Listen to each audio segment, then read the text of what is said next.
வணக்கம் மகர ராசி அன்பர்களே, ஸ்ரீ குபேரன் டிவி என்ற இந்த காணொளியின் மூலம் உங்களை சந்திப்பதிலே பெருமகிழ்ச்சி. அடுத்தவனுக்காக வேலை செஞ்சு என்ன வேலை செய்கிறோம் எதுவுமே ரெக்கக்னைஸ் பண்ணலை சார், எல்லாருமே வேலையை மட்டும் வாங்கிக்கிறாங்க, ஆனால் ஒன்றும் பிரயோஜனம் இல்லைங்க அப்படிங்கிற மாதிரி மனசில் தான் உங்கள் எண்ண ஓட்டத்தில் தான் இன்றைக்கி இந்த காணொளியை பார்க்க வந்திருக்கிறீங்க. இந்த வாரம் உங்களுக்கு எப்படி இருக்குன்னு பார்க்கலாம். இந்த வாரங்கள் பார்க்கும்போதே சந்திரன் கிருத்திகை நட்சத்திரத்தின் மகம் அப்படிங்கிற இந்த நட்சத்திரம் வரைக்கும் வரப்போகிறார் பார்க்குறோம். அப்போது உங்களுக்கு வாழ்க்கையிலே சில முன்னேற்றங்களை, எண்ண ஓட்டங்களையும் பிரதிபலிப்பாக தொழிலே மாற்றங்களையும் கொடுப்பார் அப்படிங்கிறது தெரிகிறது. குடும்பஸ்தானம் அப்படிங்கிற கும்ப ராசியை குரு பார்க்கிறார். தன்னுடைய நேரடி பார்வையாக செவ்வாயும் பார்க்கிறார் கேதுவுடன். அப்படின்னால நிறைய தைரியத்தோடு சில விஷயங்கள்லாம் செய்யக்கூடிய சூழ்நிலை காட்டுகிறது. இடமாற்றங்கள், இடப்பெயர்ச்சிகள் உங்களுக்கு லாபத்தை பெற்றுத்தருவதாகும். சில விஷயத்தில் குடும்பத்தில் சில பண இழுப்பு அப்படின்னு சொல்லுவாங்க, இழுத்து பிடிச்சி தான் செலவு பண்ணுற மாதிரி இருக்கும். ஃப்ளோ இருக்கும், ஆனால் உங்களுடைய கண்ட்ரோலுக்குள்ளே இல்லாமல் அது பாட்டுக்கு இருக்கும் அப்படிங்கிறது தெரியுது. நிறைய செலவு உண்டு, செலவுக்கு ஏற்ற வரவும் உண்டு அப்படிங்கிறது தான் குரு இண்டிகேட் பண்ணுறாரு. சுக்கிரன் உட்கார்ந்திருக்கிறது 5ஆம் இடத்துல அமர்ந்திருப்பதும் நல்லதே தான். குழந்தைகள் விஷயத்தில் லாபங்கள் வருவதற்கான வாய்ப்புகள் உண்டு. மாற்றங்களை எண்ணிக்கொண்டு செய்யக்கூடிய வேலைகள் எல்லாம் உங்களுக்கு லாபமாக அமையும். தொழிலிலும் புதிய மாற்றங்களை ஏற்படுத்த வேண்டும் என்ற எண்ணம் வரும்.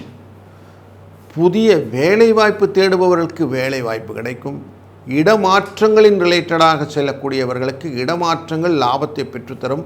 சில பிரிவுகளும் உண்டாகக்கூடிய சூழ்நிலை. குடும்பத்தை பிரிஞ்சு இருக்கிறேன் சார், இன்னும் எப்படி அவங்களோட சேர்ந்து பண்ணணும்னு பார்க்கணுங்க அப்படின்னு எண்ணங்கள், புதுசாக வீடு மாற்ற வேண்டிய எண்ணங்கள், தொழில் முறையிலே சில மாற்றங்களும், வரவு செலவுகளே கொஞ்சம் முன்னேற்ற ஏற்ற இறக்கங்களும் இருக்கும் அப்படிங்கிறது தெரிகிறது. குழந்தைகள் படிப்பு விஷயத்திலே கொஞ்சம் கவனத்தை செலுத்துங்கள். அவங்க படிக்கலைன்னா கொஞ்சம் படிக்க சொல்லுங்கள். விளையாட்டுத்தனமாக இருப்பது கொஞ்சம் வேண்டாம். கம்ப்யூட்டர் ரிலேட்டடும் இந்த மொபைல் ரிலேட்டடும் கொஞ்சம் டைம் ஸ்பெண்ட் பண்ணுறாங்க, அதை கொஞ்சம் குறைக்க சொல்லுங்கள். அது முக்கியமான விஷயமாக வச்சுக்கொள்ளுங்க. இதனால் அவங்களுக்கு படிப்பு தடைபடுவதற்கான வாய்ப்புகள் காட்டுகிறது. 3ஆம் இடமான முயற்சி ஸ்தானத்திலே உங்கள் ராசிநாதனே உட்கார்ந்துருக்கிறார். ஆனால் வக்கரகதியில் இருப்பதனால் பண வரவுக்கான ஏற்பாடுகள் நல்லா இருக்குது. அதனால் பணம் வந்துடும், கவலைப்பட வேண்டாம். கொடுத்த பணத்துக்கு உங்களுக்கு திரும்பி வருவதற்கான வாய்ப்புகள் இருப்பதனாலே தைரியமாக இருக்கலாம். உங்கள் மேலே இருக்கக்கூடிய வம்பு வழக்குகள் எல்லாம் உங்களை விட்டு விலகி சென்றுவிடும். முக்கியமாக எதிர்வினை ஆட்கள் எல்லாம் விலகி செல்வார்கள். அதனால் உங்களுக்கு தீயவர்கள் நட்பு இல்லாமல் இருக்கும். அதுவே உங்களுக்கு ப்ளஸ் பாயிண்ட். தொழில் அப்படிங்கிறது புதிய மாற்றங்களை நிறைய மனசில் யோசிப்பீங்க. இன்னும் எப்படி விருத்தி பண்ணலாம் தொழிலை அப்படிங்கிற எண்ணங்கள் நிறைய வரும். சூரியனுடைய நேரடி பார்வையில் இருப்பதனாலே, எண்ண ஓட்டங்களும் புதன் சேர்ந்து இருப்பதனாலே அதனுடைய ஊகங்களும் உங்களுக்கு கரெக்டாக வந்துடும். அதனால் வெற்றிகளை நீங்கள் வெட்டி பிடிப்பதற்கான வாய்ப்புகள் நிறைய இருக்கும். லாபஸ்தானத்துக்கான இந்த செவ்வாய் அமர்ந்திருப்பது அஷ்டமம் அப்படிங்கிற இடத்தில் அமர்ந்திருந்தாலும் குடும்பஸ்தானத்தை பார்ப்பதனாலே குடும்பத்திலே பண வரவுக்கான ஏற்பாடுகள் உண்டாகும்.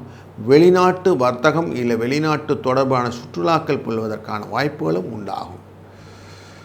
இந்த வாரத்தில் ரிண விமோச்சன பிரதோஷம் அப்படிங்கிறதுனால செவ்வாய்க்கிழமை அன்னைக்கு அவசியம் சிவபெருமானை வழிபடுங்கள். நல்லெண்ணெயை வாங்கி கொண்டு அபிஷேகத்தை கொடுத்து சிவனை வழிபட்டு வாருங்கள். அவருடைய அருளாலே கடன் குறையும், மருத்துவ செலவுகள் கட்டுக்குள் வரும், வழக்குகள் உங்களை விட்டு விலகும், வம்பு சண்டைகள் உங்களிடம் வராமல் பார்த்து கொள்ளலாம். 5, 7 என்ற அதிர்ஷ்ட எண்ணை பயன்படுத்தி கொள்ளுங்கள். இந்த வாரம் ஒரு நல்ல வாரமாக அமையட்டும். அன்பர்களே, தொடர்ந்து இந்த காணொளி பார்த்தமைக்கு நன்றி.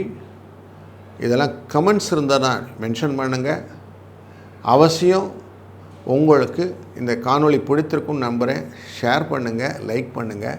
இன்னுமே சப்ஸ்கிரைப் பண்ணலைன்னா சப்ஸ்கிரைப் பண்ணி பெல் ஆல் நோட்டிஃபிகேஷன் எனேபிள் பண்ணிக்கிடுங்க. அடுத்த காணொலியில் சந்திக்கும் வரை வாழ்க வளத்துடன். ஸ்ரீ குபேரன் டிவியை பார்த்தமைக்கு நன்றிகள். மேலும் இது போன்ற தகவல்களை தெரிந்து கொள்ள ஸ்ரீ குபேரன் டிவியை சப்ஸ்கிரைப் செய்யுங்கள். மறக்காமல் பெல் ஐக்கானை கிளிக் செய்யுங்கள்.